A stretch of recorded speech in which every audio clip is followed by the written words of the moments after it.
Morning, नमस्कार और जोहार। आप सभी का स्वागत है द न्यूज पोस्ट में और मैं हूं आपके साथ सुहाना।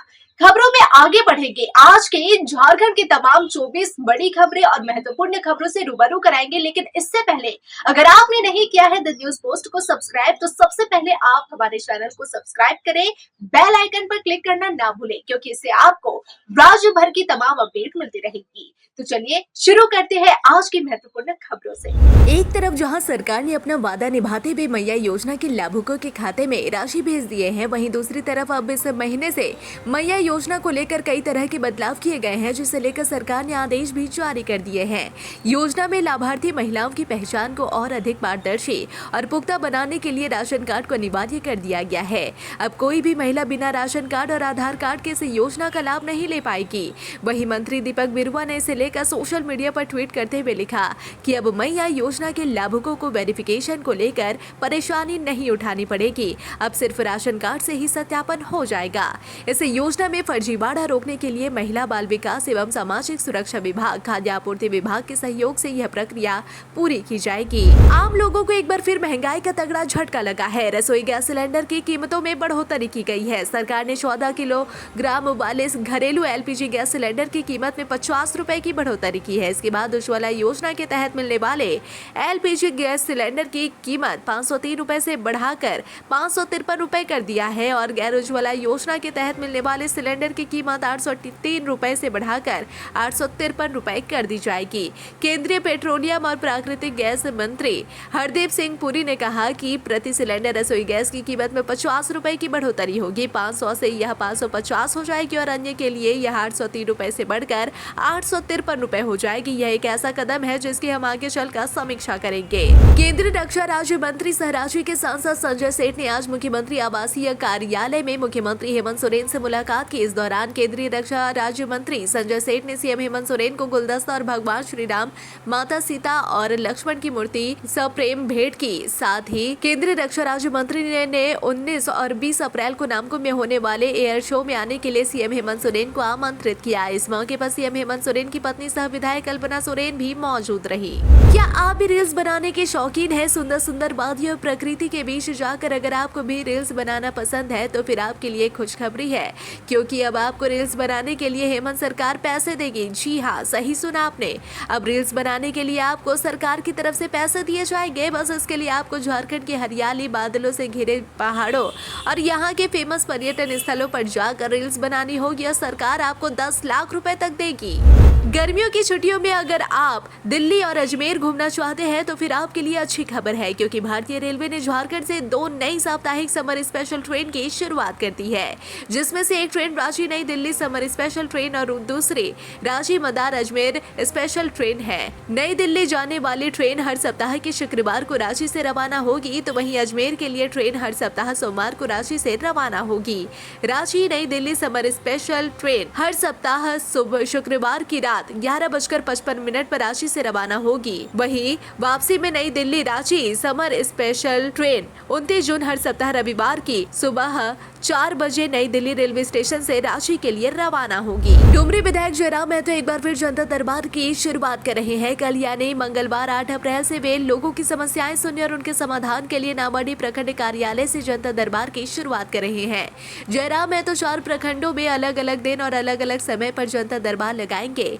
बता दें कि डुमरी से विधायक का चुनाव जीतने के बाद जयराम महतो अपने विधानसभा क्षेत्र में जनता दरबार लगाकर लोगों की समस्याएं सुन रहे थे और उसका समाधान भी कर रहे थे और इसी दौरान अधिकारियों को फटकार लगाते हुए उनके कई वीडियो भी सोशल मीडिया पर वायरल हुए थे। विधानसभा के बजट सत्र के दौरान रांची में रहने के कारण उन्होंने अपना जनता दरबार स्थगित कर दिया था। एक बार फिर वे इसकी शुरुआत कर रहे हैं। रामनवमी जुलूस के दौरान जयराम महतो को सिर में चोट लग गई, जिसके बाद उनके समर्थकों ने तुरंत क्लिनिक पहुंचाया, जहां दवा लगाने के बाद उनके सिर पर पट्टी बांधी गई। दरअसल विधायक जयराम महतो रामनवमी के मौके पर लाठी प्रदर्शन कार्यक्रम में भाग लेने डुमरी चौक गए थे और उस वक्त जयराम महतो एक समर्थक के कंधे पर चढ़कर नाच रहे थे और तभी पीछे से फरसे की नोक अचानक जयराम के माथे में जा घुसी और वे घायल हो गए। उन्हें एहसास हुआ कि उनके सिर में चोट लगी है। फिर वे कंधे से नीचे उतरे। समर्थक उन्हें तुरंत क्लिनिक ले गए, जहां दवा लगाने के बाद उनके सिर पर पट्टी बांधी गई। गनीमत रही कि जयराम महतो को ज्यादा चोट नहीं लगी है। जयराम महतो डॉक्टर से दवा ले रहे हैं और खतरे से बाहर है। साहिबगंज जिले के उपायुक्त हेमंत सती ने समाहरणालय स्थित ईवीएम वेयर हाउस का मासिक निरीक्षण किया। इस दौरान उन्होंने वेयर हाउस में रखे इलेक्ट्रॉनिक वोटिंग मशीन, ईवीएम और वीवीपैट मशीनों की सुरक्षा प्रबंधन का जायजा लिया। निरीक्षण के दौरान उपायुक्त ने वेयरफेयर से सुरक्षा व्यवस्था का बारीकी से मूल्यांकन किया और सभी आवश्यक प्रोटोकॉल का पालन सुनिश्चित करने के निर्देश दिए। उन्होंने कहा कि ईवीएम की सुरक्षा और रखरखाव में किसी भी प्रकार की लापरवाही बर्दाश्त नहीं की जाएगी।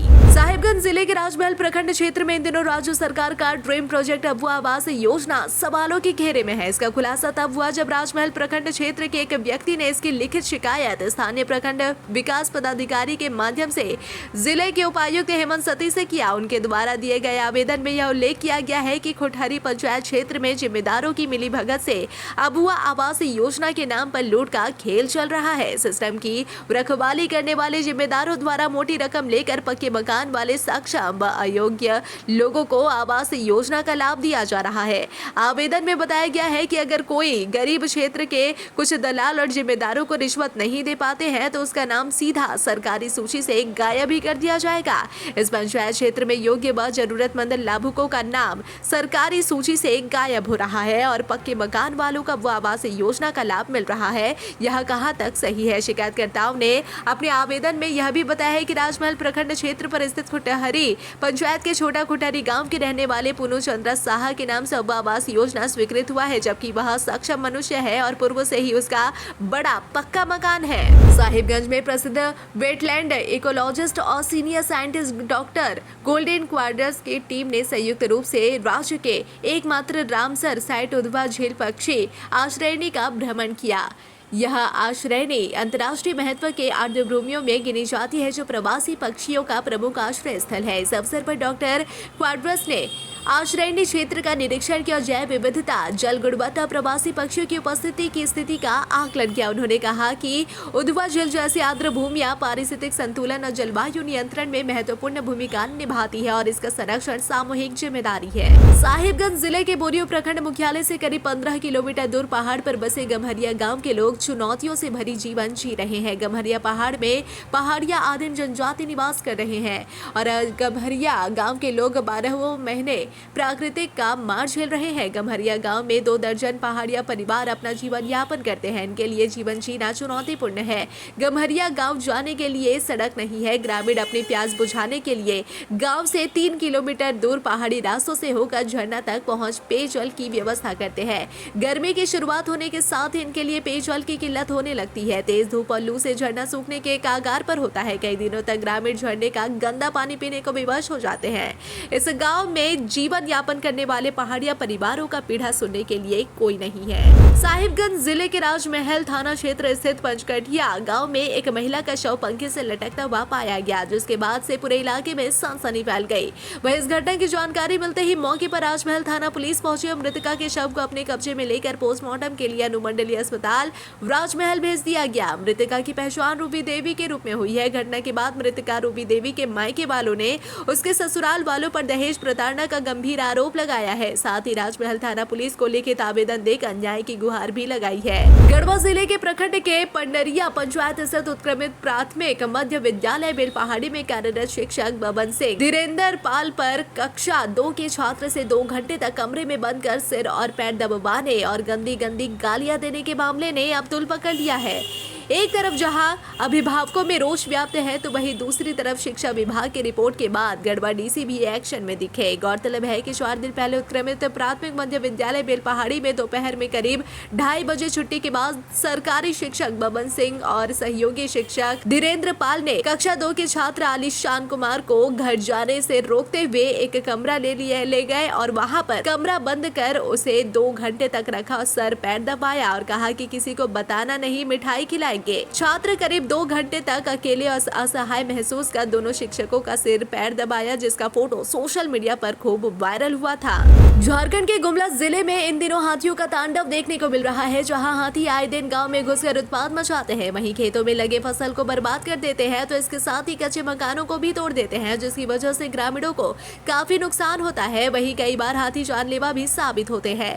ताजा मामला सिसई थाना क्षेत्र के छारदा गांव का है, जहां जंगली हाथियों ने 2 लोगों को मौत के घाट उतार दिया, जिससे ग्रामीणों में दहशत का माहौल है। वहीं घटना के बाद रेंजर जॉन रॉबर्ट के गांव पहुंचे और कहा कि जंगली हाथी को सुरक्षित जंगल की ओर भेजा जा रहा है। वहीं डीएफओ अहमद बेलाल अनवर ने मृतक परिवार को जल्दी सरकार की ओर से मुआवजा देने का भरोसा दिया।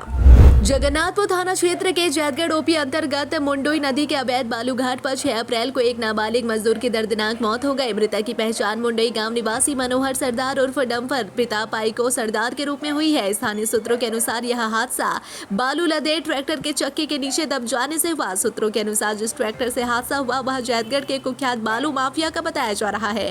ट्रैक्टर का चालक मुंडोई गाँव का ही रहने वाला है। मृतक के परिवार से नजदीकी यानी मृतक के पिता बताया जा रहे हैं और इस घटना के बाद से पूरा इलाका आक्रोशित है, लेकिन खुले तौर पर कोई बोलने को तैयार ही नहीं है। इस मामले की पुष्टि के लिए जगन्नाथपुर थाना प्रभारी से संपर्क करने का प्रयास किया गया तो उनका मोबाइल भी स्विच ऑफ मिला। प्रशासन के चुप्पी ने कई सवाल खड़े कर दिए हैं। झारखंड अभिभावक संघ यानी जेपीए द्वारा 5 अप्रैल 2025 को रांची के उपायुक्त मंजुनाथ भजंत्री को भेजे गए पत्र का सकारात्मक असर दिखाई दे रहा है। उक्त पत्र में संघ ने झारखंड शिक्षा न्यायाधिकरण यानी संशोधन अधिनियम 2017 के प्रावधानों के तहत जिला एवं विद्यालय स्तर पर शुल्क कमेटी का गठन करने की अपील की थी, ताकि निजी विद्यालयों के द्वारा शुल्क निर्धारण में होने वाली अनियमितताओं पर रोक लग सके। साथ ही संघ ने यह भी अनुरोध किया था कि जब तक संबंधित समितियां गठित नहीं होती तब तक केवल शैक्षिक शुल्क ही लिया जाएगा। उपायुक्त महोदय द्वारा जारी निर्देश में यह आदेश दिया गया है कि राजधानी रांची के सभी निजी विद्यालयों में पेरेंट्स टीचर एसोसिएशन यानी पीटीए का गठन किया जाए। झारखंड अभिभावक संघ इस कदम का स्वागत करता है और इससे अभिभावकों और विद्यालय प्रबंधन के बीच बेहतर संवाद और पारदर्शिता सुनिश्चित करने की दिशा में एक महत्वपूर्ण कदम मानता है। सरकार एक और ग्रामीणों को शुद्ध पेयजल उपलब्ध कराने के लिए कई योजना के क्रियान्वयन का दावा करती है, तो वहीं दूसरी ओर कई गांव के ग्रामीण आज भी लंबी दूरी तय कर नदी का गंदा पानी पीने को विवश है। पाकुड़ के लिट्टीपाड़ा प्रखंड क्षेत्र में बहु जलापूर्ति योजना 9 वर्ष बीत जाने के बावजूद भी चालू नहीं हो पाई है। 217 करोड़ की इस योजना को तत्कालीन रघुवर दास सरकार ने स्वीकृति दी थी और लिट्टीपाड़ा प्रखंड के पश्चिमी क्षेत्र के कुंजबोना, करमाटार, जोड़डीहा पंचायतों के दर्जनों गाँव के लोग आज भी झरने, नाला और नदी का पानी पीते हैं। दूषित पानी पीकर यहाँ के लोग बीमार पड़ रहे हैं। लोगों को 217 करोड़ की इस योजना के चालू होने से उम्मीद थी कि अब उन्हें शुद्ध पेयजल मिलेगा, लेकिन 9 वर्ष बीत जाने के बावजूद योजना अधूरी पड़ गई है। 217 करोड़ की जलापूर्ति योजना से प्रखंड के 304 गांव के 1,05,701 लोगों को शुद्ध पेयजल मिलेगा, लेकिन लोगों के लिए यह एक सपना ही बनकर रह गया है।